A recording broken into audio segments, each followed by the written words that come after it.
On ne parle pas, de devenir très vieux, on parle juste d'éviter une période qui aujourd'hui d'a en France d'à peu près 15 ans, où on vieillit handicapé Mmh. par la maladie et en tout cas moi personnellement, si on peut me dire que au lieu d'être 15 ans, ça sera 0 ou 1 an, ça me semble beaucoup plus favorable. Imaginez un monde où nous vivrions en meilleure santé, plus longtemps, avec plus d'énergie et moins de stress. Bienvenue dans le podcast Healthier Humanity. Je suis Jean-Charles Samuelian Werve et j'interviewe des experts à la renommée mondiale, des athlètes de haut niveau ou des leaders visionnaires pour parler du futur de la santé, du bien-être et de la longévité. Je suis ravi que vous vous joigniez à nous dans ce voyage. Aujourd'hui, j'ai l'immense honneur d'accueillir le professeur Benoît Galix, un pionnier de la médecine préventive et de la longévité. Professeur Benoît, merci infiniment d'être avec nous aujourd'hui. Vous êtes radiologue, on va se tutoyer même. Ouais, tu es radiologue, spécialiste en imagerie abdominale diagnostique, j'ai réussi à le dire, et interventionnelle, et un expert académique reconnu dans le domaine de l'innovation en santé. Ton parcours est particulièrement riche, avec des postes de leadership à l'université McGill, à l'université de Strasbourg, et tu diriges aujourd'hui des initiatives majeures au sein de l'hôpital américain à Paris, où tu transformes les modèles de soins réactifs en systèmes proactifs centrés sur le patient. Tu as d'ailleurs lancé en 2023 le programme Healthy Longevity, qui résonne pas mal avec le titre de ce podcast, qui cible les patients de 60 à 65 ans pour préserver leur autonomie et retarder le déclin lié à l'âge. Ce programme qui est basé sur le cadre de l'ICOP et ICOP de l'OMS évolue sur 6 domaines essentiels: la mobilité, la nutrition, les fonctions sensorielles, la cognition, la santé mentale et la connectivité sociale. Et on va parler de tout ça en plus de profondeur aujourd'hui. Tu as aussi mené beaucoup de travaux autour du jumeau numérique, dont on va parler aussi aujourd'hui. Et c'est un projet qui a un financement assez important avec l'INRIA. Tu diriges aussi le prix Prévention et innovation, un programme de subvention pour des solutions de santé innovantes dans le numérique et EDIA. Bref, au-delà de toutes ces initiatives, tu portes vraiment des messages forts et on a déjà discuté sur comment réfléchir à l'avenir de la santé à longévité. Tu as aussi réfléchi à l'utilisation de l'intelligence artificielle, par exemple pour quantifier des réponses tumorales hépatiques dans les thérapies et qui permet une prédiction précoce de l'efficacité des traitements. Donc, comment on transforme un système de soins réactif en un système de soins proactif? C'est toute la question d'aujourd'hui et j'aimerais explorer tout ça avec toi. Est-ce que tu peux commencer par nous raconter déjà ce que c'est d'être, un radiologue spécialisé en imagerie abdominale diagnostique et interventionnelle et quelles sont les différentes dimensions de ton expertise et de tout ce que tu fais? D'abord merci de cette invitation Jean-Charles, donc on se tutoie, c'est clair. Tout d'abord dire que j'ai le parcours académique assez standard de médecin très spécialisé, heu, professeur de médecine dédié aux nouvelles technologies. J'ai débuté dans la radiologie dans les années, 90. C'était l'explosion de cette technologie, le développement du scanner, l'arrivée des nouvelles IRM et on a beaucoup travaillé sur des nouvelles technologies extrêmement pointues. On est vraiment dans le sommet de l'iceberg et dans le sommet de la pyramide en matière de technologie. Beaucoup de physique, beaucoup de statistiques, et puis des patients que l'on traite et qui bénéficient de ces traitements. Alors mon domaine en particulier, en effet, c'était le digestif, tout ce qui était cancérologie digestive autour du foie, du pancréas, malheureusement des maladies qui sont très graves. Et évidemment, cette médecine, elle est indispensable. Elle est indispensable parce que quand vous êtes malade, vous devez être soigné et au meilleur prix. Malheureusement, et mon parcours m'a amené progressivement à cette réflexion, ça n'est pas suffisant, et en plus, ça n'est pas très efficace. C'est parfois efficace, mais pour un petit nombre, mais pour la plus grande partie de la population, c'est pas toujours efficace. Donc au fur et à mesure, de ma généralisation de la médecine et puis une prise de poste à responsabilité dans le management à la fois du soin et de la recherche, heu, il m'a semblé naturel d'évoluer vers des choses plus transférables, plus généralisables. j'ai eu une bascule, si je reprends mon parcours. J'étais donc chairman à l'université McGill et j'ai eu la chance de rencontrer un certain nombre de pionniers en matière d'intelligence artificielle. Joshua Banjo à Montréal avec son laboratoire du Mila, Jeffrey Hinton à Toronto qui a eu le prix Nobel l'année dernière. Superstar de Lyon. Voilà. Et donc, assez vite, ces gens avaient besoin. C'était l'image au départ. C'était sur l'image que ça marchait bien. C'était facile de travailler l'image, entre guillemets. Les datas étaient là. En imagerie, en plus, on avait travaillé sur l'image très tôt et on avait archivé nos images. Dès les années 2000, on numérisait tout ce que ne fait pas la médecine encore aujourd'hui. Euh, et donc, ils ont eu besoin d'images, ils m'ont contacté, on a travaillé ensemble et j'ai vite compris que ça allait bouleverser notre champ.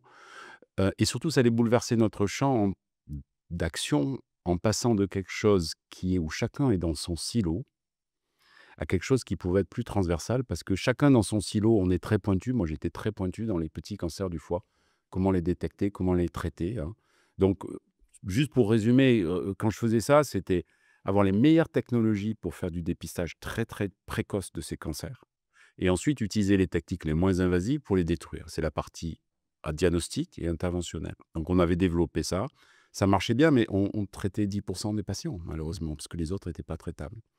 Et donc, comment est-ce que cette logique de dire, mais il faut changer de dimension et aller vers quelque chose qui irrigue beaucoup plus près des patients et change la trajectoire des patients bien en amont. Et ça, notre médecine occidentale, elle n'est pas prête. Elle n'est pas du tout faite pour ça. On ne nous apprend pas ça à la faculté de médecine, clairement pas. Et les gens qui réfléchissent comme ça, il y en a. Il y a plein de centres de spécialistes de santé publique, d'épidémiologie. Nous travaillons à l'hôpital américain avec le Columbia University, qui est un peu sous les feux du projecteur actuellement, et notamment le centre de prévention, le Maryland Center. Il y a des gens extrêmement performants qui travaillent là-dessus, mais souvent, ce ne sont pas des médecins de terrain. Et donc, comment associer la nécessité d'être au contact du patient, parce que sinon on ne fait rien, et la capacité à avoir une vision extrêmement transversale d'une médecine qui est devenue de plus en plus complexe.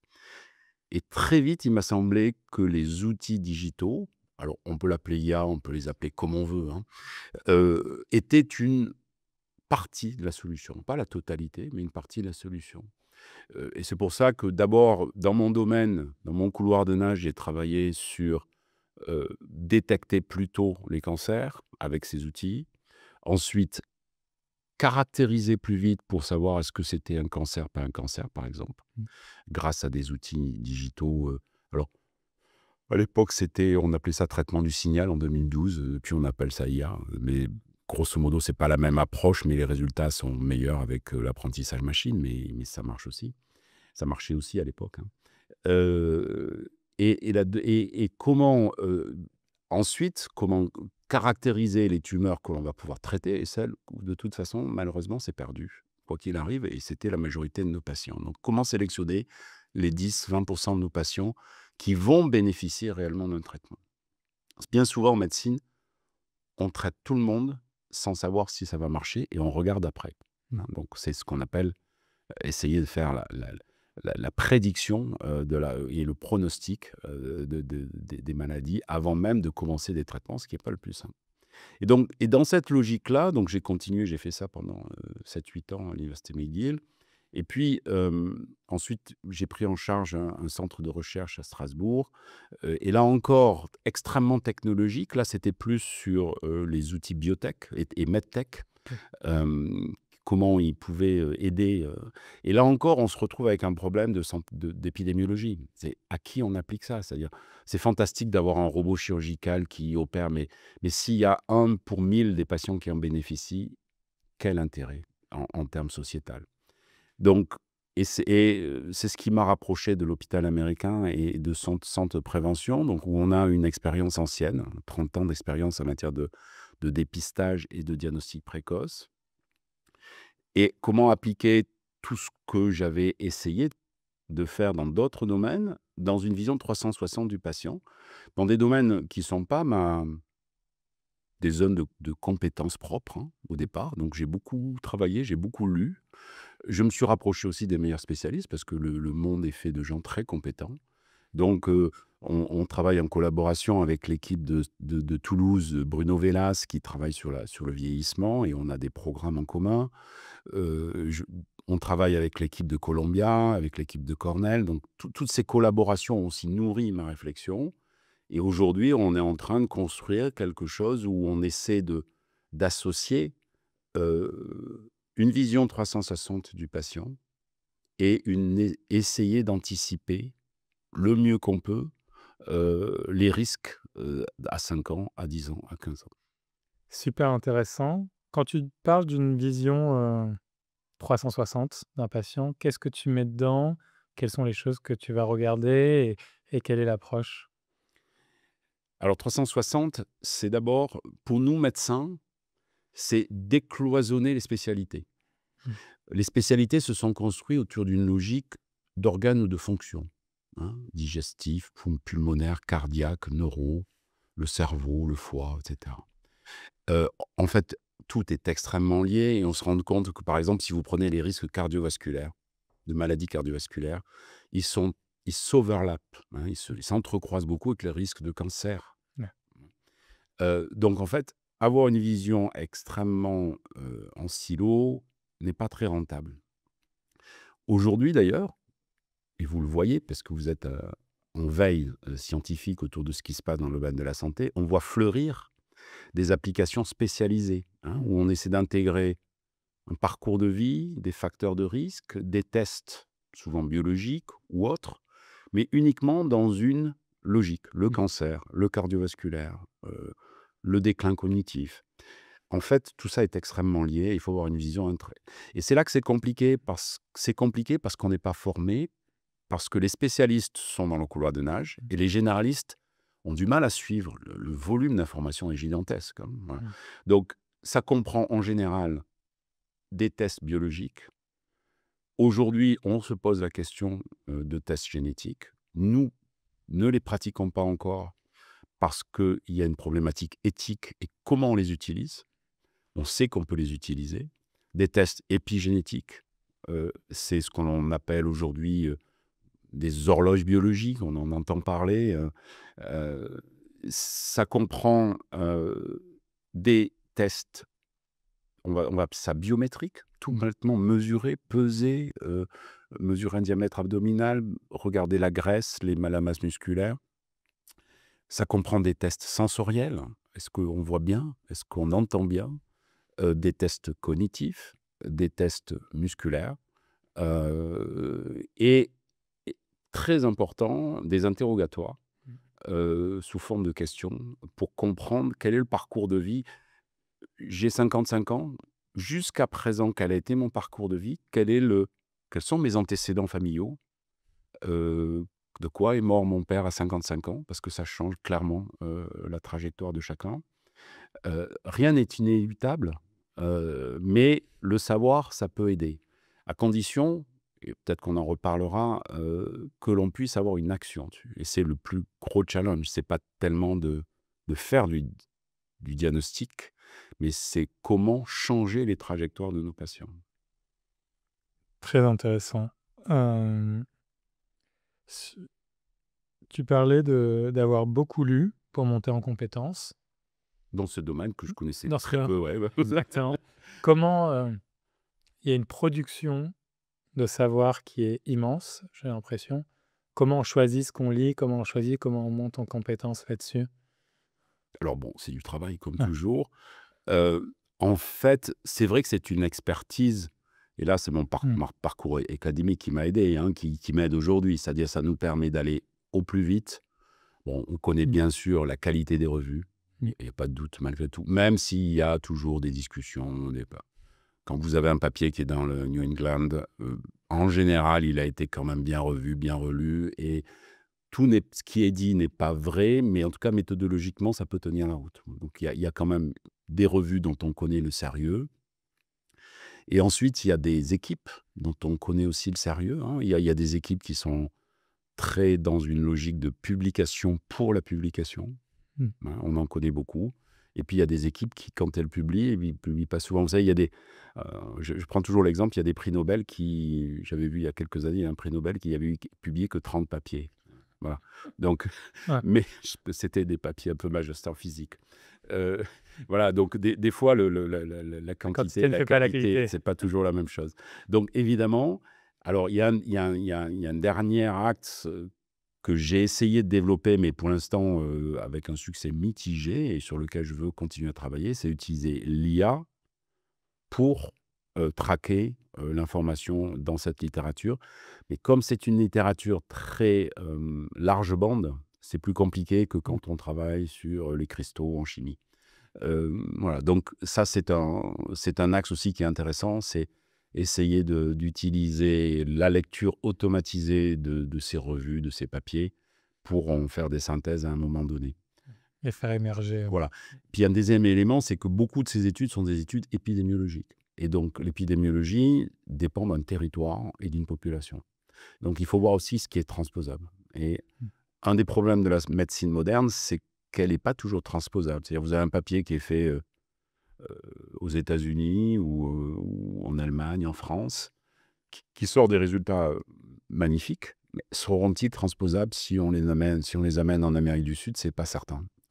Surtout quand il s'agit de mode de vie, d'épidémiologie, de pratiques, la vie au sens, tout simple, hein, être comment je vis le matin, comment je me lève, à quelle heure je voilà. et du coup, quelle est cette courroie de transmission entre ce nouveau savoir qui est produit et après la réalité, des patients ou des personnes qui viennent faire ces bilans? Alors très clairement, il y a différents niveaux. Mmh. Le 1er, c'est que bien souvent, ces grandes études épidémiologiques ou ces cohortes, elles ont quand même une finalité, c'est de produire quelque chose qui soit actionnable Mmh. et donc elles produisent des scores ou des calculs de risque.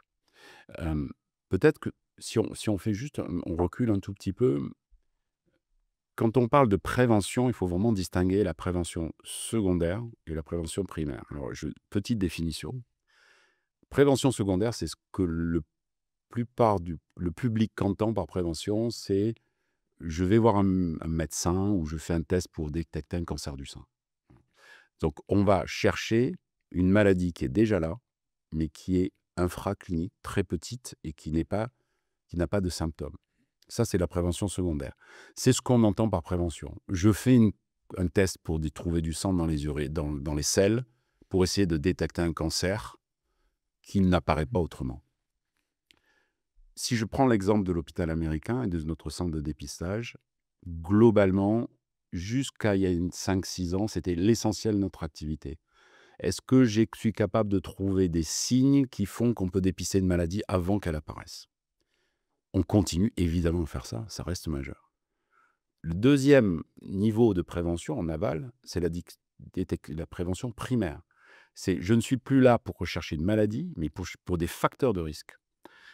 Un exemple, prévention secondaire, je cherche quelqu'un qui est fumeur, je cherche à détecter un cancer du poumon. Prévention, primaire, j'essaie de le faire arrêter de fumer parce qu'il a un facteur de risque, hein, voilà et ainsi de suite, on peut décliner. On peut même aller jusqu'à ce que l'on appelle plus récemment la prévention primordiale, c'est-à-dire avoir des actions de santé publique pour essayer que chacun rentre dans des zones de facteurs de risque lorsqu'il s'agit notamment de modes de vie, des choses qui sont, gérables.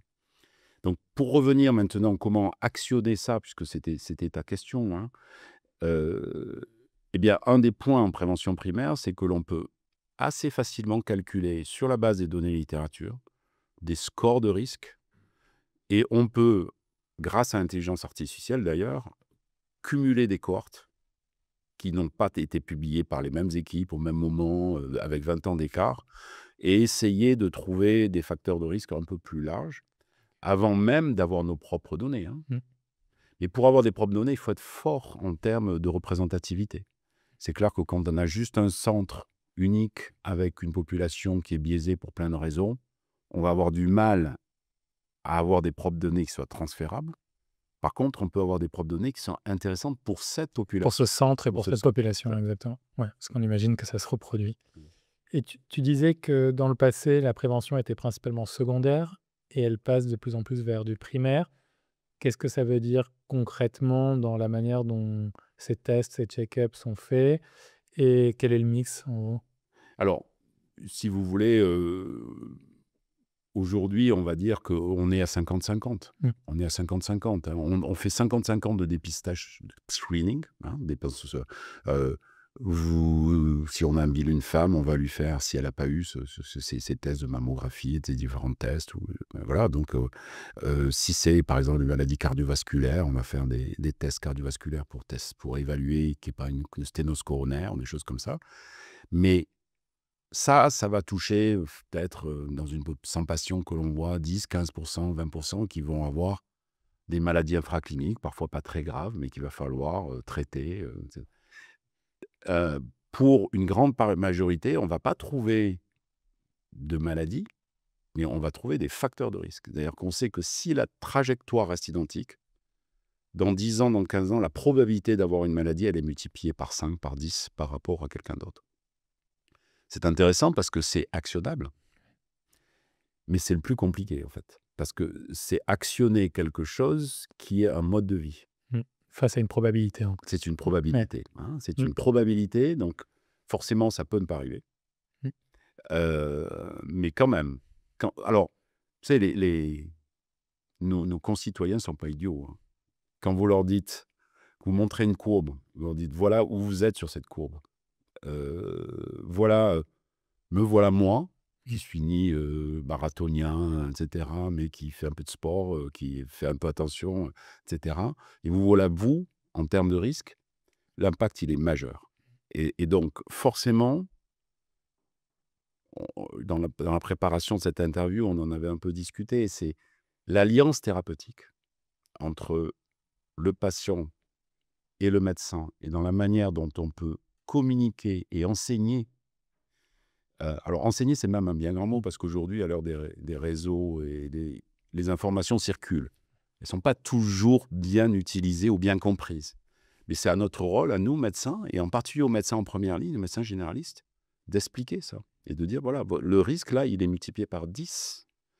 Et 10, c'est pas rien. C'est-à-dire que, si je vous donne un exemple de cardiovasculaire, le risque, à mon âge, mon risque actuellement, je l'ai calculé, de faire un accident cardiovasculaire dans les 10 ans, il est de moins de 1%. Quelqu'un qui a un mode de vie moins vertueux, qui a pas mal fumé dans sa vie, même s'il a arrêté, qui est un peu en surpoids, qui a un prédiabète, qui fait pas beaucoup d'activité physique et qui a un taux de cholestérol qui flirte avec la normale et une petite hypertension qu'il n'a pas soignée, il va être à 10 à 15%. C'est énorme. C'est énorme, Mmh. c'est énorme. Et croyez-moi, les patients, ils le comprennent, hein, Mmh. très vite. Hein. Donc après, il y a la prise de conscience, mais encore faut-il que quelqu'un le dise. Mmh. Et ensuite, après, il y a qu'est-ce que je fais, docteur? Donc là, ça devient évidemment plus compliqué, et c'est là que c'est extrêmement intéressant. Ça devient les sciences comportementales et comment on mène ça. Et on va creuser tout ça très rapidement. Une des questions que je me pose aussi souvent, c'est dans ces détections de facteurs de risque et plutôt même sur la prévention secondaire, comment on identifie le, le coût de l'action? C'est-à-dire que parfois, donc il y a un risque qui est présenté, mais agir, surtout si c'est des traitements, peut aussi avoir un coût. Comment vous prenez Un coût financier et ou un coût en risque en lui-même? exactement, produire un risque différent Bien sûr. et donc il y a certains partisans de l'antifragilité qui disent, il faut intervenir le moins possible. Il y a plusieurs extrêmes et je suis pas en train de pousser ça, mais je trouve que pousser le raisonnement est intéressant juste pour, avoir le débat de quand est-ce qu'il faut agir, pas agir et comment est-ce que vous prenez ces décisions quand vous obtenez de l'information? Alors c'est compliqué, hein, c'est compliqué parce qu'on n'a pas beaucoup de recul. Ouais. Donc, et qu'en plus, on est à proximité des sciences humaines et comportementales. C'est-à-dire que c'est beaucoup plus compliqué de monter des essais. Grosso modo, des essais sur le mode de vie, on est souvent dans le rétrospectif. On collecte, hein, on fait des grandes cohortes, on collecte, mais avoir ce qu'on appelle, nous, dans notre jargon scientifique, des interventions pour changer. Bon, il y a des études qui le font, mais c'est souvent sur une thématique. Je prends un groupe, je lui fais faire du sport, je prends un groupe, je lui en fais pas faire. Hein, c'est ce niveau-là. Donc, c'est extrêmement compliqué de monter des essais. C'est là aussi qu'à un moment donné, il va falloir basculer sur d'autres modes d'évaluation de la médecine. C'est là que c'est un peu compliqué, parce qu'on n'a pas trouvé beaucoup d'autres modèles pour l'instant. Donc, soit des essais en vie réelle, qui posent aussi d'autres problèmes technologiques et statistiques, hein. Mais le coût de l'action, il est réel. Il ne faut pas le négliger, hein. Et le plus classique, c'est le faux positif, hein. C'est le grand classique. Donc, pour les gens qui ne sont pas experts, c'est bonjour, voilà, vous avez une mammographie ou un scanner du poumon et vous avez un nodule dans le poumon. Ce nodule, on sait qu'il va avoir une probabilité d'être cancéreux à 25%.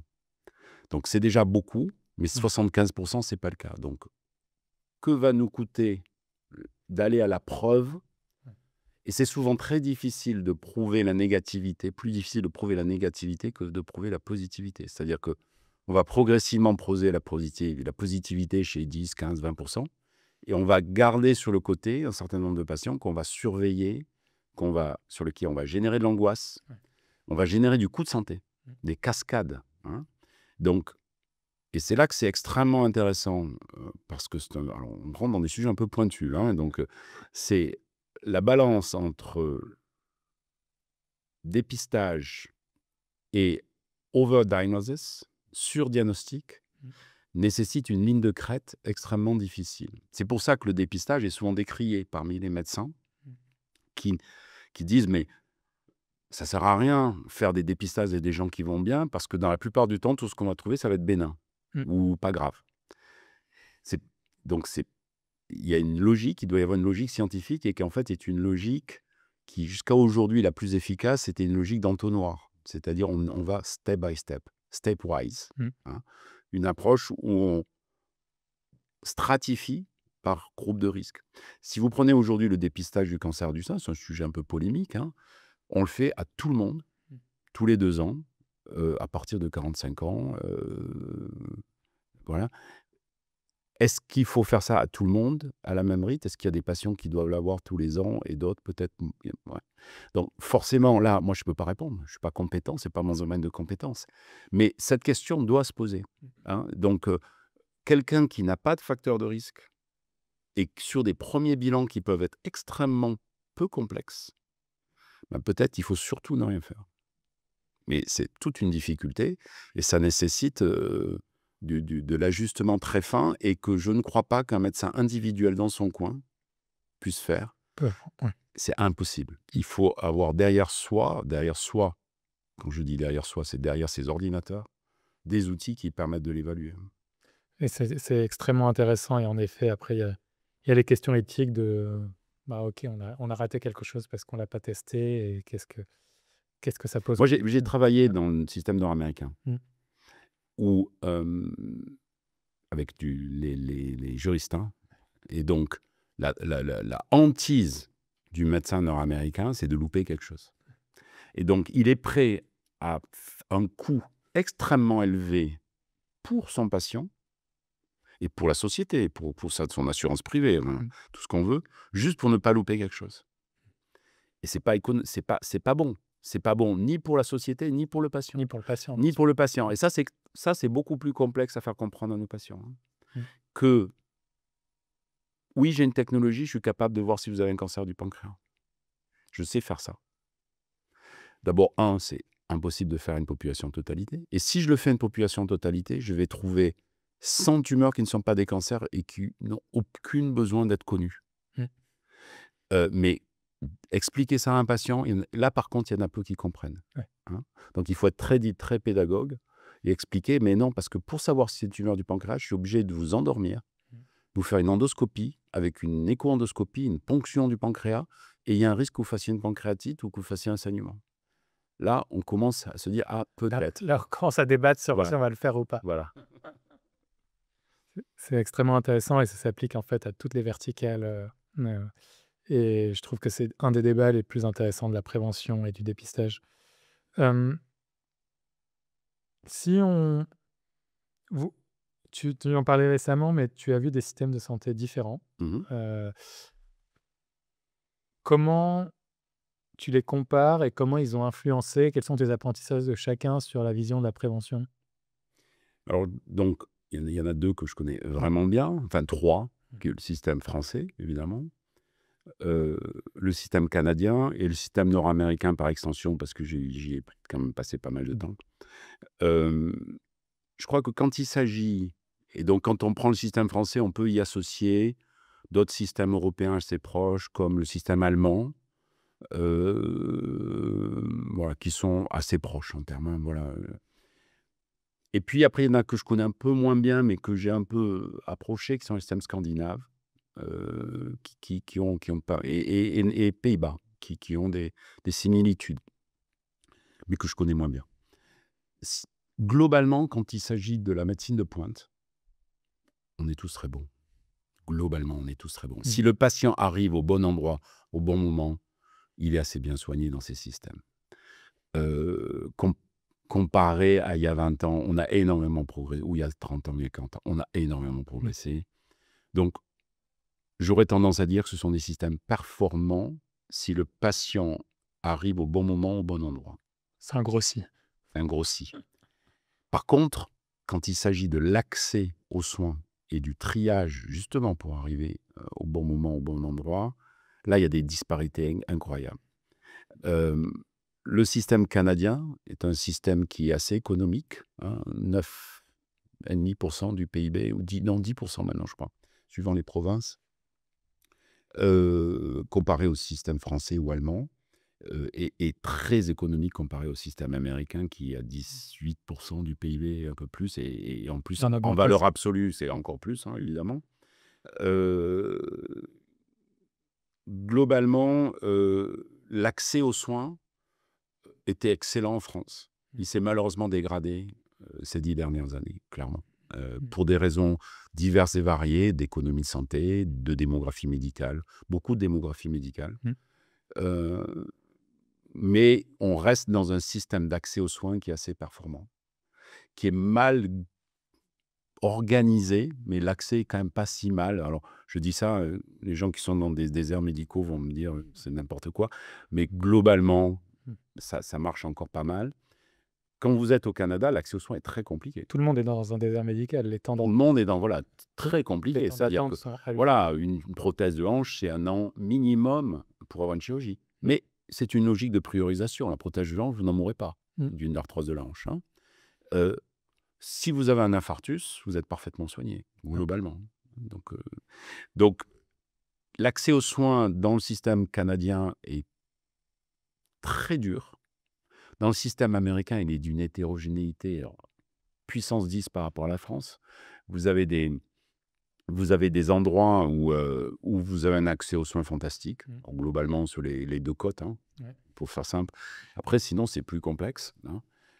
Et après, vous avez un système, c'est culturel, hein, comme les Pays-Bas. Pour moi, c'est un modèle aujourd'hui qui, en 20 ans, ont rattrapé et ont dépassé beaucoup d'autres modèles de santé.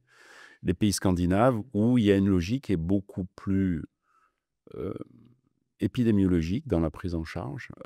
L'accès est contingenté, mais en fonction de priorités qui sont données de santé publique. Puis vous avez un système qui est assez performant, malgré... Il est connu pour être très peu performant, c'est le système anglais, le NHS. Mais quand vous regardez les indicateurs de santé publique, ils ne sont pas si mauvais. Hein, avec un coût de santé qui est de 8%, c'est-à-dire 4 points de moins du PIB que la France, ou 4,5. Les gens disent c'est impossible de se faire soigner en Angleterre, c'est le message qu'on reçoit. Mais globalement, les indicateurs primordiaux de santé publique ne sont pas si mauvais, ce qui veut dire qu'on peut faire mieux avec moins. Le ressenti des patients n'est pas toujours le même. Bien sûr. Hein. Et après, il y a un dernier point, c'est quel est mon frein financier à l'accès aux soins? Clairement, la France est un système extrêmement vertueux pour ça, presque trop vertueux, parce que tout ce qui n'a pas de prix n'a pas de valeur, malheureusement. Et donc, une des difficultés de notre système, c'est qu'il y a eu, je pense que c'est moins le cas aujourd'hui, mais il y a eu quand même une surconsommation de soins. Et il y a encore une hétérogénéité avec une disparité. C'est à l'ordre du jour aujourd'hui, puisque c'est un sujet politique sur l'installation des médecins. Je ne me prononcerai pas là-dessus. Qui est que dans certaines régions, vous êtes en surprise en charge médicale et vous pouvez avoir un rendez-vous, une consultation, alors que vous n'en avez pas forcément besoin. Puis dans d'autres régions, vous n'avez pas d'accès complètement. Donc là, on est sur une dégradation quand même assez nette. Extrêmement intéressant. On pourrait creuser ça pendant très longtemps et comment apprendre de chacun des secteurs et de chacun des pays. Mais si on prend les Pays-Bas, par Ouais, exemple, c'est intéressant parce que les Pays-Bas, il n'y a pas de médecine spécialisée, quasiment, en dehors des grands hôpitaux, ok. hein, en fait. Mm, mm, Donc, la médecine libérale, privée, alors qui se décline sous différents axes, c'est essentiellement de la médecine générale. mm. Et dès qu'il y a un besoin d'avoir un accès aux soins spécialisés, c'est dans des structures de soins hospitalières. Le statut est variable suivant les structures, mais et ça, c'est extrêmement intéressant parce que ça permet de beaucoup mieux contingenter l'accès et l'utiliser à bon escient. Mm. Donc, c'est un système qui est assez vertueux et qui a des belles retombées en termes d'efficacité. D'efficacité de santé publique. Mmh. Si on creuse un peu le programme Healthy Longevity de l'hôpital américain, est-ce que tu pourrais nous guider à travers l'expérience complète d'un patient euh, et de la prise de rendez-vous près jusqu'à la construction du plan d'action? Alors, c'est un programme qui débute, hein, Ouais. qu'on est en train de mettre en place. D'abord, c'est pas nous qui l'avons inventé. Mm. Soyons honnêtes. Donc c'est un programme au départ il y a quelques équipes et en effet l'équipe de Columbia, le Fragilité, hein, Mm. Linda Fried, ont été les pionniers dans, la fragilité du vieillissement n'est pas la même chose que la maladie. Donc on pourra je pense qu'il faut qu'on en Oui, reparle. je veux bien que tu m'expliques ça. Ouais. 2e point, donc ensuite en France, il y a des leaders et il y a un leader qui est à Toulouse, qui est Bruno Vellas, qui, a obtenu, il y a 2 ans un IHU Health Age, et ce sont des gériatres, souvent, qui avaient pris en main, ce sujet et puis il y a quelques centres à travers le monde. Alors c'est étonnant parce qu'ils publicisent peu, à part quelques centres privés, mais qui sont là pour le business, on va pas en parler. Mais les gros centres publicisent peu parce que sinon ils sont débordés. Ok. Donc vous avez la Mayo Clinic Ouais. à Rochester et vous avez un centre à Singapour. Donc il y a quelques centres comme ça, qui ont pris en main cette logique de dire, heu, bien vieillir, c'est une science en soi. C'est pas la gériatrie parce que ça commence à mid-age, hein, à la moitié de la vie, vers 50, 55, 60 ans. Et c'est différent de dépister ou la maladie parce que c'est pas exactement les mêmes facteurs de risque. Donc pourquoi c'est pas les mêmes facteurs de risque? Un exemple, la dénutrition ou en tout cas la restriction calorique, jusqu'à 55, 60 ans, c'est plutôt un facteur protecteur de tout ce qui est cardiovasculaire. Donc grosso modo, si vous êtes un peu dénutri ou que vous ne mangez pas à votre faim, c'est plutôt bien. Mais à côté de ça, quand vous commencez à vieillir, c'est un facteur de risque important de troubles musculo-squelettiques, de perte de force musculaire, de chute et de vieillissement accéléré. Ok. Donc on voit bien qu'on est parfois dans des parallélismes, les facteurs de risque sont les mêmes. Vous êtes en surpoids, vous avez des maladies, un diabète, un syndrome métabolique, et à côté de ça, vous avez des risques de cancer, des risques cardiovasculaires, et vous allez avoir d'autres risques de vieillir prématurément parce que vous allez avoir de l'arthrose, des choses comme ça. Mais des fois, les lignes se croisent, au contraire. Donc, on n'est pas exactement sur le même. Deuxième chose, c'est en effet quelque chose qui a été initié par les gériatres en disant, ben voilà, on se rend compte que quand quelqu'un perd de l'autonomie, eh ben, c'est pas, on peut mettre ça dans différentes boîtes. Il perd de l'autonomie parce que il entend pas bien et donc il connecte plus avec le reste de la planète, hein. Ou il perd de l'autonomie parce que, ben, il a des troubles cognitifs et voilà, ou qu'il socialise pas bien et donc l'un peut entraîner l'autre.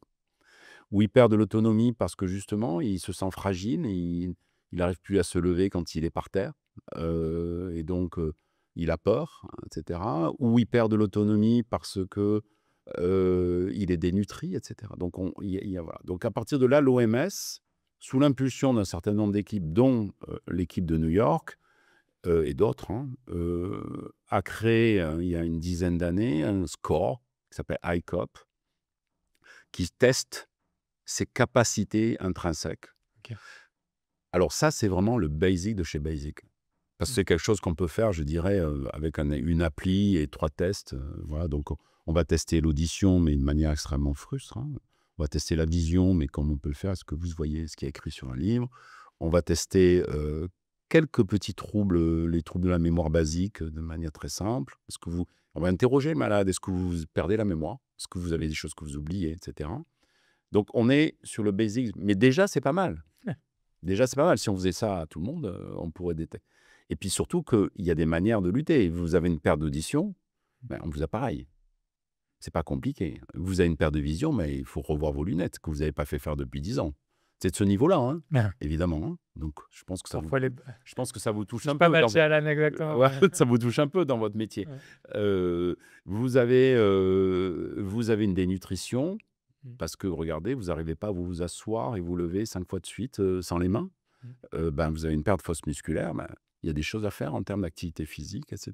Donc, évidemment, il faut qu'il y ait quelque chose à faire. Mais au-delà de ça, évidemment, on peut tester beaucoup plus fort. Donc, une fois qu'on a des alarmes qui s'allument, eh bien, il faut rentrer les patients dans des processus où on va tester beaucoup plus en profondeur ces problématiques de différents ordres, montrer ces patients. Alors là, c'est tout l'intérêt des spécialistes, hein, parce que là, évidemment, personne n'est omniscient. Donc, à un moment donné, s'il y a une alarme sur les troubles cognitifs, qu'est-ce qu'on peut faire, etc. Donc, aujourd'hui, ces deux approches étaient vraiment très séparées. L'approche des bilans de santé et l'approche des pertes de capacité intrinsèque. Ce que nous sommes en train de faire, c'est de les rapprocher en intégrant ça dès ce qu'on appelle mid-age, hein, c'est-à-dire en 45-55 ans, progressivement intégrer ces traits. Alors, on le fait la plupart du temps sans même le dire aux patients. Ça fait partie de nos bilans. Ouais. Mais de plus en plus, on va commencer à l'intégrer de manière explicite parce qu'il faut aussi que les patients... Il y a une question de communication. Dernier point, comme tous signaux, là je retombe dans mon domaine, c'est beaucoup plus simple de mesurer des variations que de mesurer des valeurs absolues. Donc ce qui est important, c'est le suivi longitudinal de ces patients. Donc vous avez, dans vos adhérents, potentiellement la capacité aussi de faire ces suivis sur des questionnaires simples. Voilà, donc ça fait partie. Le suivi longitudinal est majeur. Il est extrêmement important. Et il donne des signaux, il permet de mesurer des signaux faibles qu'on ne mesure pas en valeur absolue à un instant T. Et quelle est la bonne fréquence de ce suivi longitudinal? Alors, minimum 2 ans, 18 mois, 2 ans, ça suffit. Une fois qu'on a commencé à faire des premiers bilans. Et en plus, on peut simplifier, hein, parce qu'on peut aussi focaliser sur les points de fragilité. Et du coup, pour recreuser un peu plus cette notion de fragilité face à maladie, est-ce qu'on peut creuser un peu plus les définitions précises et quelles sont... Alors, la maladie... Liée au vieillissement, bien sûr. Alors, c'est pas simple comme question. Parce que d'abord, si vous prenez la définition entre facteur de risque et maladie, il y a des overlaps. C'est-à-dire que, est-ce que avoir une hypercholestérolémie, c'est une maladie ou est-ce que c'est un facteur de risque? Hein? Donc, si on prend quelque chose d'encore moins drôle, est-ce que avoir le gène APO E, qui est très très spécifique de l'Alzheimer, c'est une maladie, mais même si vous n'êtes pas encore malade, ou est-ce que c'est un facteur de risque que je devienne malade en 20 ans? Donc, ça dépend du contexte. Donc, voilà. Donc déjà, entre facteur de risque et maladie, il y a un continuum, évidemment. Et c'est une zone grise. Entre maladie ou pré-maladie et perte de capacité intrinsèque, là aussi, il y a un continuum. Il y a des choses qui sont... Mais il y a des choses qui sont très spécifiques au vieillissement. Perdre la capacité motrice, c'est quand même très spécifique. Alors, vous avez un accident à 30 ans, vous avez, bon, là on est dans la maladie, dans la traumatologie. Perdre progressivement de la capacité à se déplacer, à se mobiliser, ça, clairement, on est dans une perte de capacité, de fragilité. Perdre l'audition, c'est à la fois une maladie, c'était considéré comme une maladie, je suis sourd, Mais aujourd'hui, c'est une évolution normale du vieillissement. Donc, où est le vieillissement accéléré et où est la maladie? Très dur. Voilà. Voilà. Donc, il y a 2 courbes que j'aime bien montrer. Là, on ne peut pas montrer des slides, mais c'est pas grave. Qui est ce qu'on appelle l'âge physiologique, hein. Donc, l'âge physiologique, c'est quoi qu'il arrive, on vieillit. Et d'ailleurs, je voudrais juste peut-être faire un aparté. On n'est pas en train de parler des conneries de la Coast Ouest, transhumanistes, etc. Le but, c'est surtout pas ça. On n'est pas en train de dire il faut vieillir plus vieux. Il faut vivre plus vieux. On est en train de dire il faut juste vieillir sans être malade. Ouais. Hein, voilà. Et donc, c'est aussi une philosophie. Hein, donc. C'est un choix philosophique. C'est un choix philosophique. Il faut essayer de vieillir sans être malade. Et après, bon, ça, c'est un autre problème. Donc, ne nous méprenons pas sur l'objectif. Hein, vraiment, il faut se décaler un peu parce que là, on entend tellement d'horreurs et puis tellement de dérives. Hein, où la médecine... Ça s'extrémise, en effet. Oui, vous avez il y a 3 axes, hein, vous avez vu dans le rapport de la Milivude qui est sorti il y a une semaine. Ah, j'ai pas vu ça. Il y a sur le sectaire, hein, il y a 3 axes. Hein, il y a le cancer, évidemment, le bien-être et le vieillissement, qui sont des axes. Bon, et bien-être et vieillissement, on voit fleurir. Alors, en France, ça va, on est encore un peu épargné, mais aux États-Unis, des officines dans tous les coins. Voilà, donc, évitons ces écueils-là, évidemment. Donc, on en était à... Donc, la courbe de l'âge, on vieillit. Quoi qu'il arrive, on vieillit. Mais on compense. Donc, si je prends les capacités intrinsèques au niveau cognitif, nous vieillissons tous. Et à 60 ans, nous avons moins de capacité de mémorisation qu'avant. On s'en rend compte tous les jours. Mais on compense par plein d'autres méthodes, hein, d'organisation, d'expérience, etc. Sauf qu'à un moment donné, on décroche. Et le problème, c'est d'éviter ce décrochage. Parce que quand on décroche, c'est une chute. Et c'est une chute, c'est un escalier qu'on commence à dévaler. Et ça accélère. Et ça s'accélère. En général, ça s'accélère. Donc, la chute, c'est clairement un des facteurs aussi de vieillissement, c'est la chute chez les personnes âgées. Donc, prévenir la chute. Voilà. Vraiment, c'est un continuum. Où est la limite entre fragilité...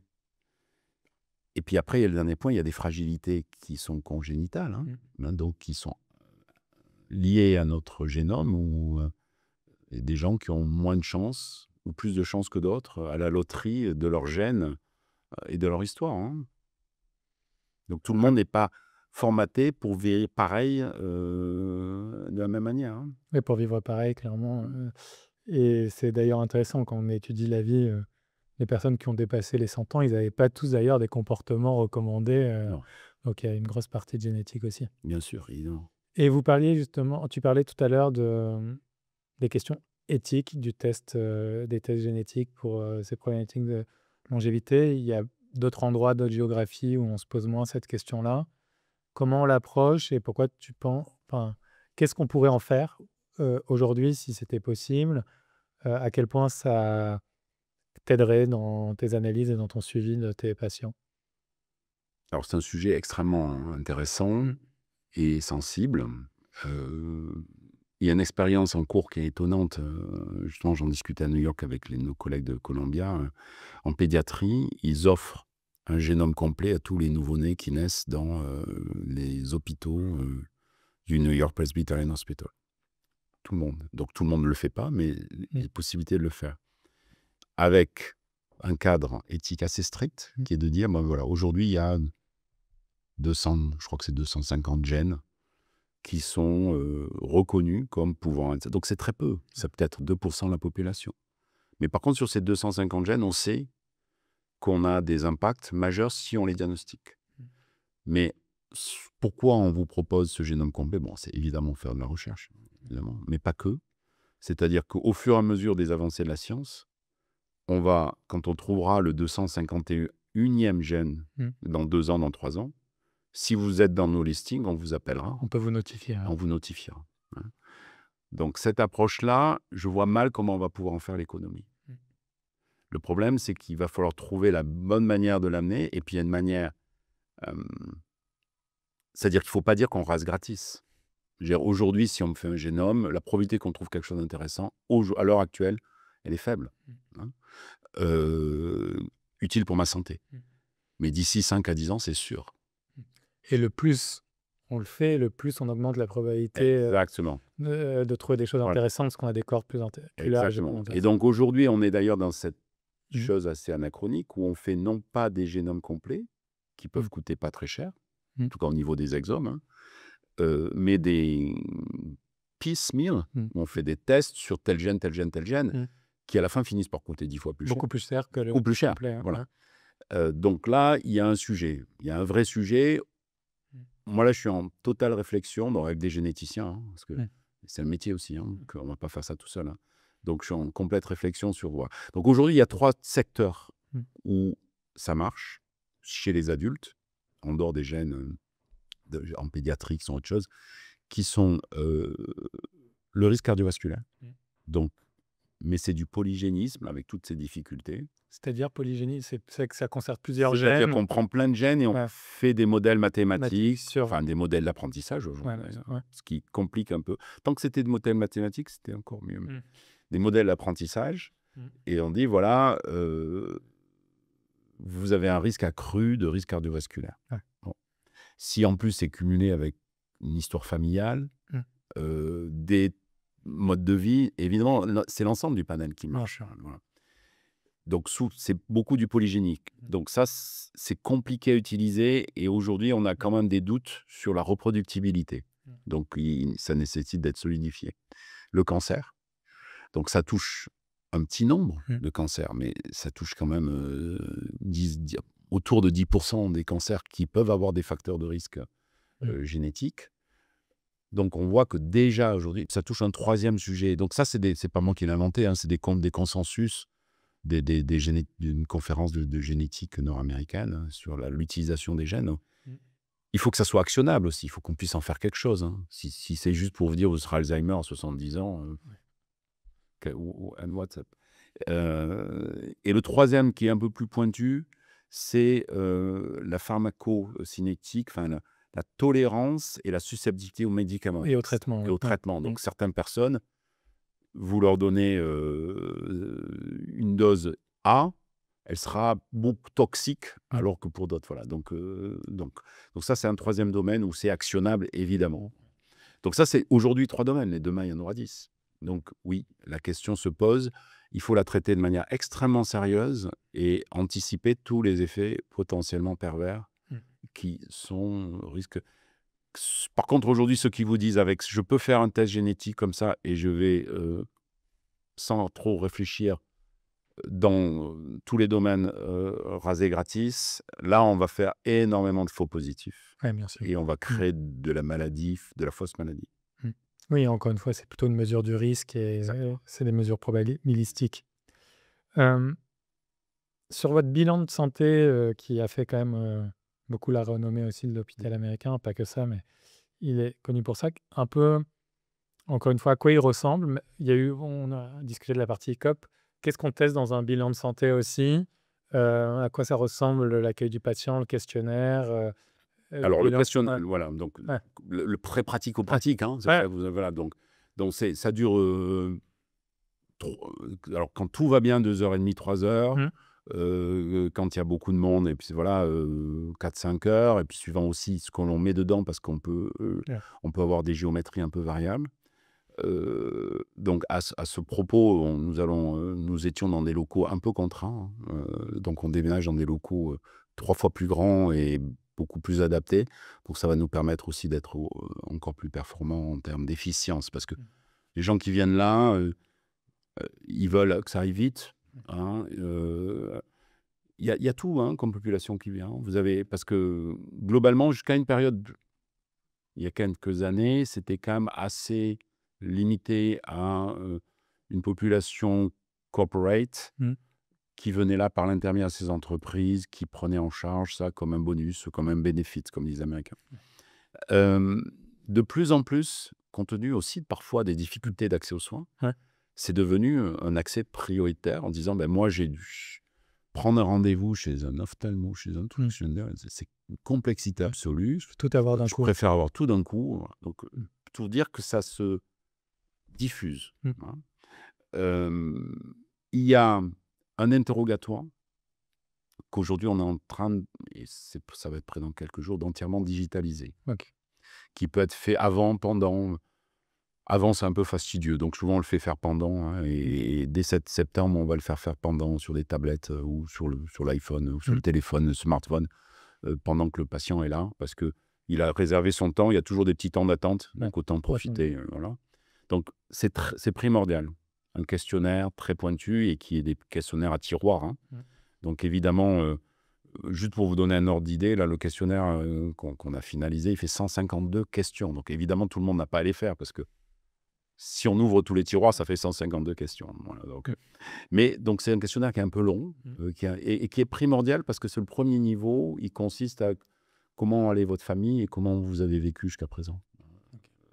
Donc, et c'est ce que fait tout médecin généraliste. Et c'est comprendre ça finement. Mais le médecin généraliste, il fait comme M. Jourdain, il le fait sans trop le quantifier. Il le fait comme on me l'a appris, moi, à la fac de médecine. Les histoires, les antécédents, etc. Voilà. Donc là, on le fait de manière systématisée.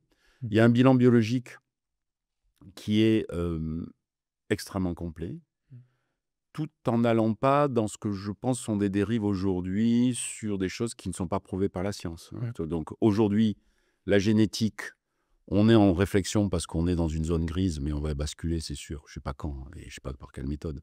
Mais voilà, mais par contre, on y est. Mais il y a des choses sur lesquelles on a refait toute la littérature. On ne les a pas comme ça. Tous les bilans de vitamines, de choses comme ça, sont des choses qui sont bien souvent superflues. Voilà. Ça peut avoir des nécessités, mais après filtre. Hein. C'est ça, première instance. Pas avant première instance. Voilà, donc un bilan biologique qui est, on va dire, assez standard, mais complet, très complet. Qu'est-ce que je pense, pour beaucoup de gens, biologique, c'est pas nécessairement clair. Qu'est-ce qu'on prise de sang. C'est une prise de sang. C'est une prise de sang, une analyse d'urine, et la prise de sang qui va tester tout ce qui sont les lignées des globules rouges, tout ce qui est les lipides, évidemment. Ça, tout le monde connaît, le cholestérol. Mais aussi quelques marqueurs tumoraux, pas trop, parce que là aussi, on a trop de faux positifs sur les marqueurs tumoraux, donc c'est inutile et c'est dangereux même. Qu'est-ce qu'il y a d'autre voilà, les bilans du foie, du rein, cardiovasculaire, etc. Donc une prise de sang complexe, hein. C'est pas non plus quelque chose d'extraordinaire, hein. C'est 7-8 tubes, hein, pour le patient, hein, voilà. Si vous avez l'habitude, vous faites les voilà. Ensuite, un examen d'imagerie très simple. Pourquoi très simple? Mais fait par des très bons spécialistes, parce que là aussi, le risque, c'est le faux positif. Il faut bien lire l'imagerie. Donc l'imagerie, ce que nous faisons, nous, c'est une échographie. Pourquoi? Parce qu'elle n'est pas trop sensible et qu'elle est assez spécifique. Donc c'est le risque. Hein, voilà. Donc si on fait un test beaucoup plus spécifique, beaucoup plus sensible, comme l'IRM par exemple, on va faire que du faux positif. Donc un IRM, il doit être ciblé sur quelque chose. Exactement. Voilà. Donc ce qu'on appelle l'IRM corps entier, aujourd'hui, ça a été prouvé que c'était pas efficace. Donc cet examen d'imagerie, mais fait par des gens qui ont l'habitude et qui sont capables d'arrêter ou ne pas arrêter. Hein. Donc vous avez une tâche, je donne un exemple tout bête.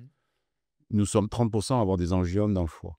C'est des petites tumeurs bénignes. Quand on est spécialiste, on sait les reconnaître en un clin d'œil à l'imagerie. Si vous faites ça par quelqu'un qui n'en a pas l'habitude, il va dire il y a une tumeur du foie. Donc ça veut dire une IRM, etc. Une cascade d'examens qui fait que tout le bénéfice est non seulement perdu, mais c'est même pire que de n'avoir rien fait. Hein.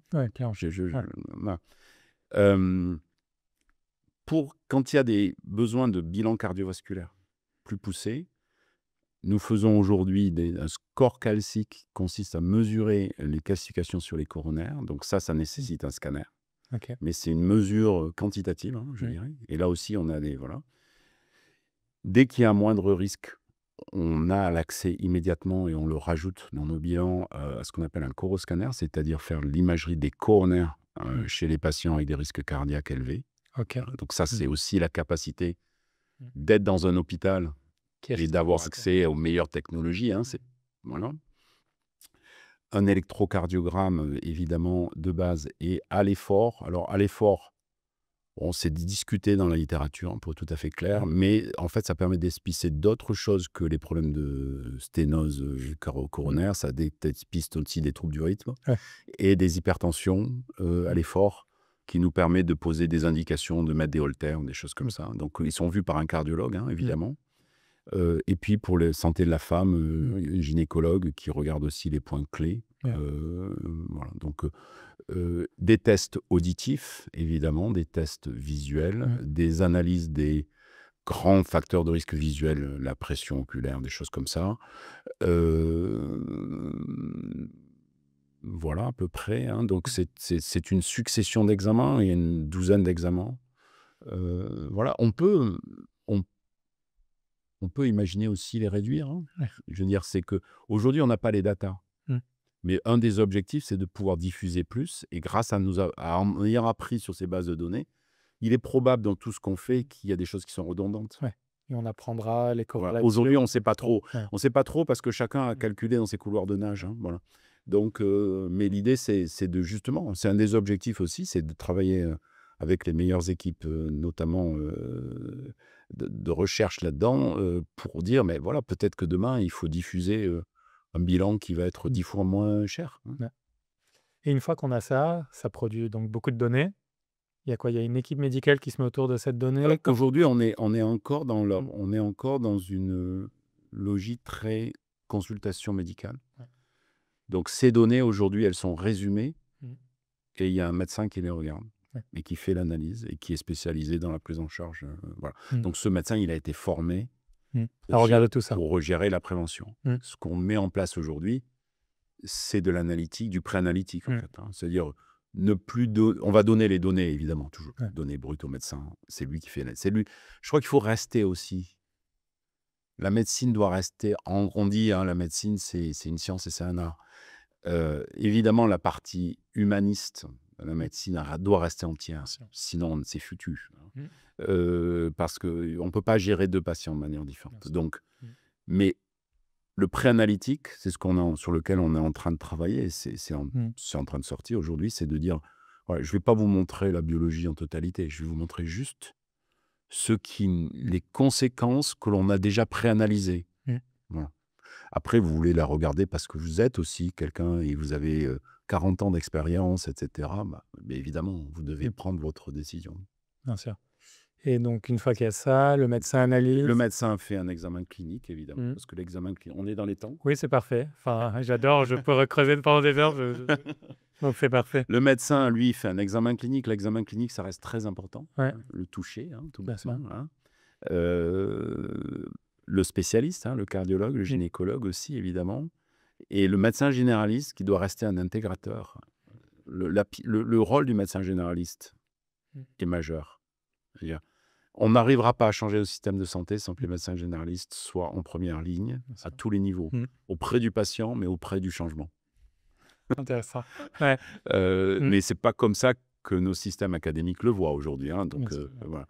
Et donc le médecin, lui, il a ses éléments, il a le bilan du cardiologue, il a toutes ses analyses et il a grosso modo différentes actions, hein, et dans un certain nombre de cas, il va adresser le patient à un spécialiste. Parce que oui, là, il y a une alarme qui est suffisamment élevée pour qu'on pense que quelqu'un qui est mieux formé pour gérer un problème de maladie hépatique voit ce patient, ou de problème de coronaire voit ce patient. Donc là aussi, ce qui est important, c'est la capacité d'avoir un parcours de soins rapide. Parce que si vous ne pouvez pas laisser passer un patient en disant « Monsieur, vous avez un risque de sténose coronaire, voyez un cardiologue », ça ne marche pas. Ouais, non, Donc, soit il a un cardiologue et on l'appelle, soit il n'a pas de cardiologue et on lui dit si vous voulez, on vous voit ou vous allez voir. Voilà. Mais par contre, on vous suit. Il y a combien de temps entre cette batterie de tests et des résultats qui sont partagés aux patients? Alors, les résultats... Enfin, une synthèse ou... La première synthèse, elle est faite le jour même par le médecin généraliste, qui donne les grandes lignes, qui donne d'emblée 95% de résultats. Ensuite, il y a un compte-rendu synthétique qui est fait et qui est fait dans les 2 à 3 jours, qui posait, alors pour être tout à fait pratique, on était très papier, et donc était décalé pour les envois, etc., à 8 ou 9 jours. Aujourd'hui, maintenant, ils sont envoyés de manière numérique.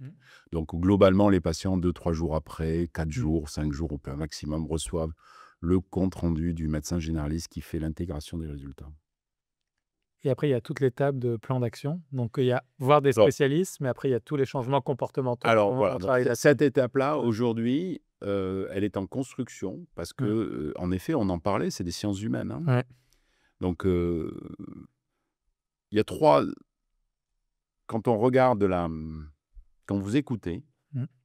les gens un peu savants, il y a 3 facteurs majeurs qui sont l'activité physique, la nutrition et le sommeil. Ouais. Si vous jouez déjà sur ces 3 plans, vous avez géré 80 Mmh.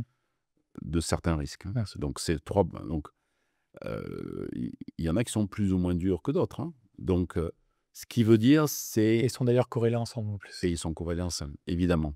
Donc et par exemple, ce que l'on sait maintenant, c'est Mmh. que l'activité physique protège de manière assez significative, alors c'est pas non plus, mais du risque de troubles cognitifs. Donc bon, pourquoi? On ne sait pas trop. Mmh. Hem, C'est pour ça qu'on a lancé Alan Play, on fait marcher les gens mmh, plus, grâce à dans Alan et ça a voilà des impacts extraordinaires, et ouais. ouais. Donc Mmh. comment est-ce que maintenant on met des plans d'action? Donc là, Mmh. aujourd'hui, c'est tout le challenge. C'est tout le challenge. Donc nous avons la chance, mais il faut aller au-delà de ça, d'avoir une population qui est, hem, assez favorisée du point de vue, financier, Mmh. à qui on peut faire des recommandations, de prise en charge et donner des aides en Mmh. termes de prise en charge. Mais maintenant, il faut arriver à trouver d'abord un driver pour que les gens changent, Mmh. hein, et ensuite une méthode qui puisse se diffuser à une population beaucoup plus large, Mmh. y compris qui n'a pas forcément accès à une salle de gym. Mmh. Mmh. Hem, Puis après, vous avez des gens qui sont résistants. Je veux dire, on le sait. C'est le NHS là, donc en Angleterre, ils ont beaucoup de données, parce qu'ils ont mis toutes leurs données dans des boîtes depuis à peu près 10 ans, depuis 2005 même exactement, et ils ont fait des grands programmes de prévention, un peu comme, mon bilan prévention actuellement, Mmh. sauf que là-bas, ça a marché. Je suis pas politiquement Ouais. correct, Ouais, attends. non, c'est très bien, c'est le principe.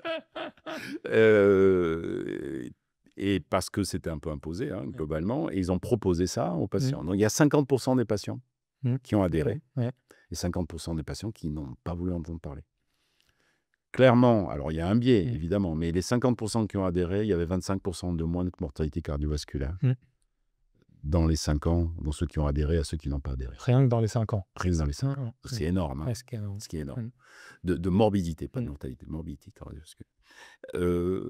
Donc on voit qu'on a une frange de la population qui, pour plein de raisons, socio-culturelles essentiellement, va refuser ou ne va pas être en capacité, tout bêtement, hein, parce Mmh. que son activité professionnelle, son temps, ses Mmh. transports, etc., ne lui permet pas. L'éducation, évidemment, mais là, on passe à un échelon différent, hein. Mmh. On passe à comment construire une nouvelle société. Ouais. Et comment on crée des outils qui Comment on crée des outils qui permettent de donner un accès plus facile. Mmh. Voilà. Mais l'outil, c'est qu'un outil, hein. Ouais. Il faut que les professionnels soignants ou aidants s'emparent de ces outils. Bien sûr. Parce que tout seul, c'est compliqué, hein, Mmh. parfois. Et comment vous gérez dans un bilan quand il y a plusieurs sujets, plusieurs signaux qui Ça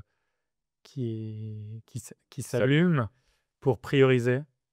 Est-ce qu'il y a Bah, il y a toujours la priorisation sur, est-ce qu'il y a pas une maladie grave quand même là, Mmh. à diagnostiquer en urgence, hein? Donc, Ouais. vous avez un signal sur, des problèmes, cardiovasculaires, Mmh. heu, est-ce qu'il y a un risque de sténose coronaire? Bon là, Mmh.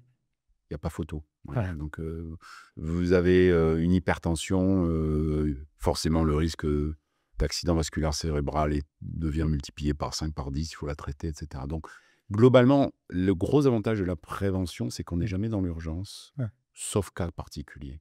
Donc la priorisation pose pas de gros problèmes, c'est Mmh. pas un souci ça, hein. C'est pas un s Honnêtement, c'est pas un souci. Mmh. C'est plus c'est plus le, c'est plus la priorisation sur les actions de mode de vie. Ouais. On peut pas tout changer On d'un peut coup. pas tout changer d'un coup, Mmh. hein. Il faut pas tout changer d'un Ouais. coup d'ailleurs, hein. Là, on se rapproche finalement, et c'est pas mon métier, donc je suis pas compétent, mais de l'addiction. Mmh. On n'est pas loin, hein. Donc les addictologues savent bien qu'il faut surtout pas tout changer d'un coup. Donc comment prendre en charge des choses qui sont après 20, 30 ans, qui peuvent être du domaine de l'addiction, hein. Mmh. Je mange des glaces à Häagen-Dazs, hein, Mmh. j'exagère, mais c'est de ce niveau. Non, mais c'est une addiction. C'est une addiction, Ouais. on est dans l'addiction, hein. Mmh. Il y a l'addiction alimentaire, l'addiction à regarder des séries jusqu'à 3 heures du matin, et Mmh. cetera. Donc là après, déjà si à notre niveau, on est capable de donner une évaluation du risque parfaite et une information claire Mmh. et de mettre le doigt sur les risques vis-à-vis du patient, Mmh. c'est déjà majeur. Beaucoup de médecins généralistes le font aujourd'hui, mais souvent ils le font tout seuls et il faut des outils, Mmh. biostatistiques pour démontrer que c'est du sérieux ce qu'on dit là. Ouais. C'est pas juste mon impression, quoi. C'est pas juste une recommandation. Parce que malheureusement, on est dans un monde où il y a une perte de la devant le savoir, Mmh. hein, on le voit quotidien. Et donc, les gens ont besoin d'être rassurés par des éléments tangibles. Le savoir lui-même du médecin Mmh. n'est plus suffisant et n'est plus reconnu. Mmh. C'est dommage, Ouais. parce que ce métier, il a été fait et il a fonctionné et il continue à fonctionner, hein. Voilà. Donc aujourd'hui, ces outils-là, ils sont là aussi pour donner des billes Mmh. aux médecins et aux malades pour bien comprendre et bien expliquer. Ce qu'on met en place, par exemple, dans nos outils d'IA, Mmh. c'est des courbes. C'est voilà votre trajectoire de facteur de risque cardiovasculaire si vous faites rien. Ouais. Si vous arrêtez de fumer, voilà comment vous allez évoluer. Et si en plus vous faites de l'activité physique, voilà que vous allez évoluer. Mmh. Et donc, C'est concret, ça donne des objectifs. c'est très Ouais. pratico-pratique, hein. Mmh. Et d'ailleurs, en parlant de ces chiffres, qu'est-ce que vous pensez de ces notions d'âge biologique face à l'âge chronologique? Est-ce que c'est des outils que vous Alors, utilisez? aujourd'hui, encore, on est dans une zone grise. Mmh. Clairement, du point de vue scientifique, il y a des preuves. Mmh. Du point de vue utilisation clinique, alors, c'est quoi la différence? C'est le groupe, hein, c'est la moyenne, hein. Ouais. Donc, si on prend une moyenne de ces âges biologiques, Mmh. évidemment, je prends 1000 personnes qui ont un âge biologique, euh, euh, Mmh. je vais regarder l'âge de la mort derrière, Mmh. par exemple, ou l'âge de la perte de capacité, il y aura une corrélation extrêmement puissante. Ouais. Mais à l'échelon individuel, on a encore des problèmes pour les appliquer. Donc oui, ça marche dans le domaine scientifique. La transposition vers l'utilisation clinique est encore complexe. Oui, ça va marcher, il n'y a aucun doute. Donc là, on est question de mise en application. Est-ce que c'est cette année, l'année prochaine, d'ici 2 ou 3 ans? Des horloges biologiques, il y en a 10. Laquelle il va falloir utiliser, Mmh. hein, parce qu'on peut prendre de les génétiques, épigénétiques, il y en a plein. Voilà. Donc, on a un article là qui devrait sortir de l'Académie de médecine, un rapport justement là-dessus pour un peu faire le ménage un peu là-dessus, Mmh. hein. Mais oui, ça va marcher. Mmh. Donc, oui, ça va être mettre en exécution. Il faut savoir l'utiliser et savoir le communiquer aux patients. Mmh. Et bien le suivre après ensuite. Parce que comme on dit, il y a le chiffre absolu et ensuite son évolution. Et son évolution, c'est la Ouais. tendance qui est Ouais, la intéressante. tendance qui est C'est pas intéressante. tellement le chiffre absolu. Mmh. J'en ai parlé rapidement dans l'introduction, mais est-ce que tu peux nous expliquer cette notion de jumeau numérique, et qu'est-ce que ça veut dire concrètement et en quoi ça améliore la personnalisation et la prévention? Alors, c'est presque ce qu'on vient de dire pendant Ouais. 1 heure, hein, donc, mais simplement, c'est quoi un jumeau numérique? D'abord, c'est un terme hype. Ouais, j'ai toujours trouvé ce terme un peu hype par rapport à ce que c'était, donc je veux bien qu'on C'est creuse un hyper peu. hype, Ouais, c'est hyper hype, donc c'est juste un modèle. ouais, Mais c'est un modèle adaptatif, en fait. ouais. Une des difficultés de tous ces scores de prévention, Mmh. c'est que c'est des modèles non adaptatifs. Ils ont été calculés à un instant T, Mmh. sur une population sud-américaine, truc, et cetera. Ils ne sont pas adaptatifs. Donc, est-ce qu'ils sont adaptés à ma population telle qu'elle évolue, un changement de continent, un changement de génération? Mmh. Probablement pas. Donc, un jumeau numérique, c'est un modèle, mais qui est réalimenté par des données qui viennent des patients auxquels on l'applique. C'est pas plus que ça. Hein. Donc, mais par contre, c'est intéressant. Pourquoi? Parce que ça veut dire que le modèle ne peut pas être qu'un modèle d'apprentissage machine. Je ne sais pas si les gens qui sont là comprennent un peu ce que je dis, mais dans les modèles, il y a 2 grands modèles aujourd'hui. Il y a les modèles dits mathématiques, où c'est des formules, hein, des équations, voilà, des formules ou des abacs ou des tables. Et c'est déterministe. C'est déterministe. Quelque chose en entrée, on peut tourner un bouton et changer le modèle, mais on le conçoit. Et puis, vous avez le modèle d'apprentissage, donc ça fait maintenant 10 ans ou 15 ans que je bosse dessus sur différents sujets, mais qui sont tous les mêmes, en fait, au final. Où là, bon, c'est quand même la botte main. Hein. On est quand même dans la boîte noire, il faut le dire. Donc, c'est extrêmement intéressant, hein, parce que, y compris du point de vue philosophique, hein, donc... je ne saurais que trop vous recommander d'ailleurs le numéro spécial là, du Grand Continent sur ce sujet là, qui vient de sortir. Donc, ce modèle, pour pouvoir être réalimenté, il faut qu'on ait des boutons sur lesquels on puisse jouer de manière déterministe. Donc, c'est intéressant parce qu'on est obligé, par rapport aux modèles qui peuvent être créés par apprentissage, de downsizer un peu. Donc, forcément, d'être plus généralisable, moins pointu et plus robuste. Hein? Mais par contre, l'avantage, c'est qu'on peut les faire évoluer avec le temps. Et on peut mesurer les versions. Donc, on l'a appliqué et avec le projet Meditwin qui est en cours avec l'INRIA, avec Dassault Systèmes et d'autres partenaires, on l'a appliqué à des sujets extrêmement pointus de la médecine thérapeutique. Nous, à l'hôpital américain, on l'a mis en œuvre pour l'appliquer à la médecine préventive. Donc, on est en train de créer ces modèles. Donc, on a les bases de données, etc. Et on part des modèles connus. Et au fur et à mesure, on regarde comment est-ce qu'on peut les réalimenter avec nos propres bases de données pour les ajuster à notre population. Tout est à faire. Ça n'a rien de... C'est à la fois complexe et simple. C'est complexe en termes d'évaluation. C'est simple en point de vue mathématique et apprentissage. Hein. Ce n'est pas des modèles de surapprentissage complexes. Hein. Très intéressant, on pourrait creuser encore plus, mais un des sujets que je voulais aussi toucher et qu'on avait approché dans nos discussions, et je trouve qu'il était important de remettre au centre, c'est cette notion de patient partenaire, de comment tu travailles en équipe avec les patients et comment ils peuvent être plus partenaires, acteurs dans leur parcours de soins en utilisant les technologies ou pas. Quelle est ta perspective là-dessus et sur l'évolution? Alors, mais ça sera pas sorti avant d'ici lundi, mais on a un séminaire lundi à l'hôpital américain avec nos collègues américains sur l'évolution des hôpitaux universitaires, et notamment un des sujets que qu'on a mis en place, c'est en anglais, c'est From Paternalism to Partnership. Hein, voilà, donc,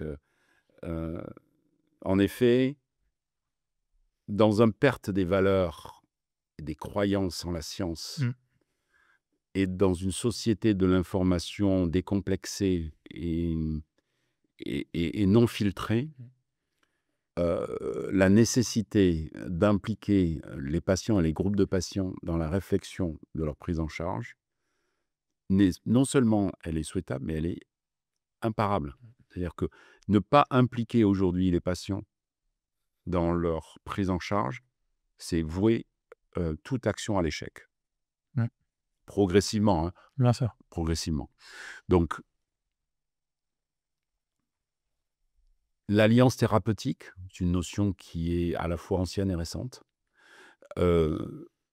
où le patient et le médecin, finalement, s'associent pour que le patient guérisse, que le patient aille mieux, au sens large.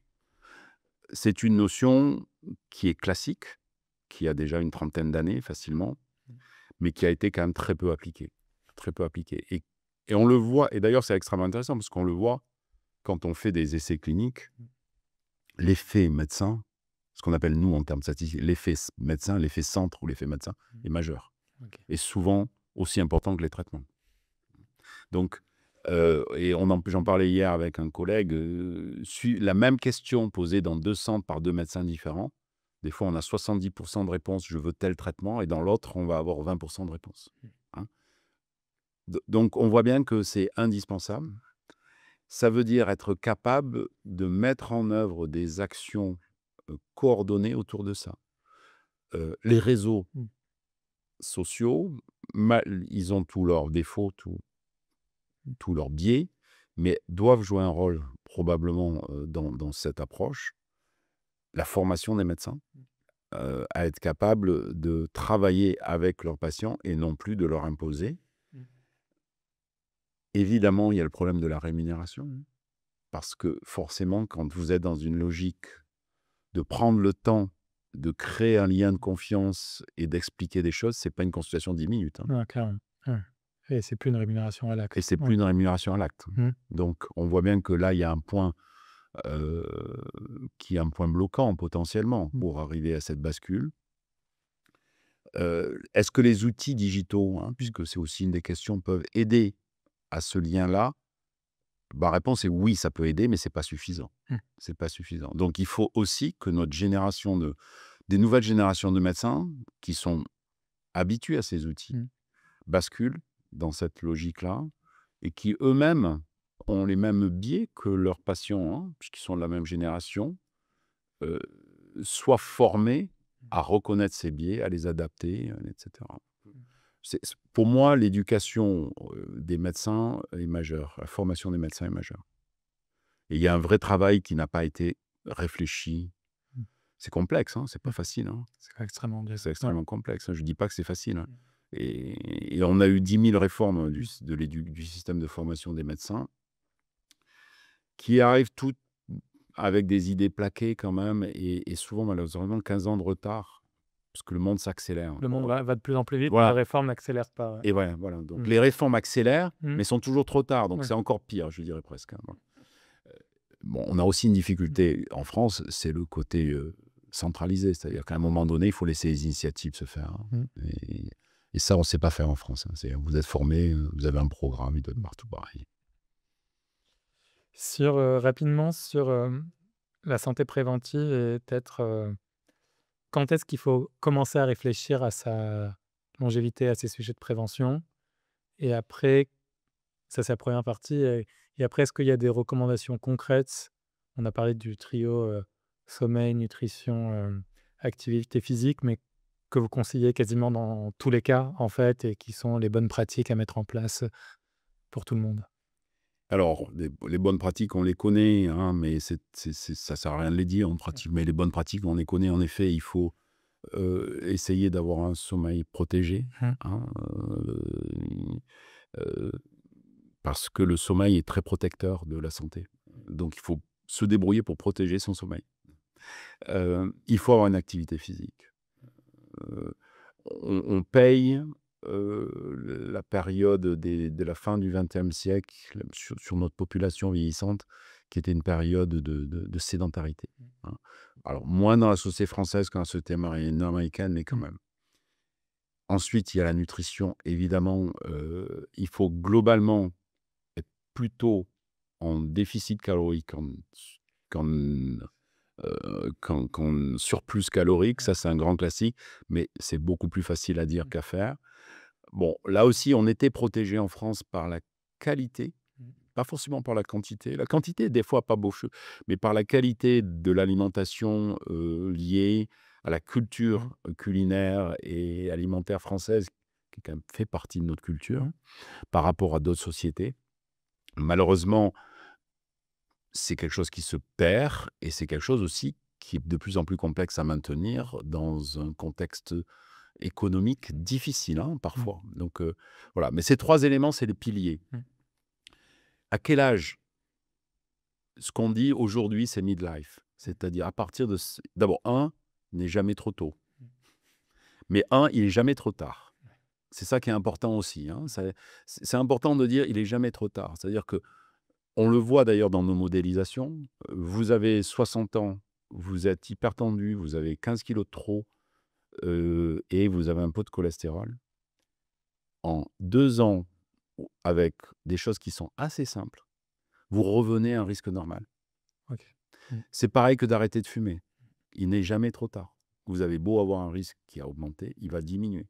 Ah oui, il va diminuer Et de manière surtout il va pas continuer à il va augmenter. pas continuer à augmenter, mais il va monter, il va de manière drastique. Ouais. Au fond, bien sûr, il va rester plus élevé que quelqu'un qui n'a jamais fumé, mais il va diminuer de manière drastique. Donc il est jamais trop tôt pour prendre des bonnes hygiènes d'habitudes de vie, mais il n'est jamais trop tard, hein.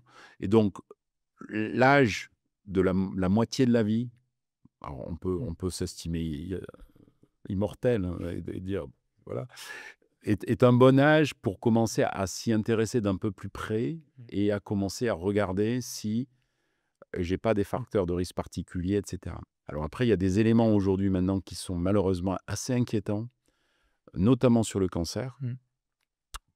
pour des raisons que l'on ne comprend pas totalement encore, mais on commence à avoir des pistes. Il y a un rajeunissement des risques de cancer. Sur le cancer du côlon, sur le cancer du pancréas, sur un certain nombre de cancers, sur le cancer du poumon chez la femme jeune qui fume. Et donc là, il y a des actions à mener, parfois plus jeunes, chez des patients qui auraient des facteurs de risque, par exemple familiaux. Si vous avez un père ou une mère qui est mort d'un cancer du côlon jeune, il faut commencer tôt dans ces actions de prévention. Pareil sur le cancer du sein, etc. Extrêmement intéressant. Professeur Galix, merci beaucoup d'avoir partagé avec, clarté des concepts qui sont parfois complexes, avoir, jonglé entre l'approche scientifique et l'approche clinique de la santé, de la longévité. C'était extrêmement éclairant. Je pense que ça donnait à la fois une vision concrète de où est-ce qu'on en est aujourd'hui, mais surtout de ce qui est possible demain. Donc un énorme merci. Si tu avais une dernière chose à ajouter, qu'est-ce que tu partagerais à nos auditeurs? Heu, que ce qu'on a déjà dit plus tôt, mais on ne parle pas de devenir très vieux. On parle juste d'éviter une période qui aujourd'hui, en France, d'à peu près 15 ans, où on vieillit handicapé par la maladie.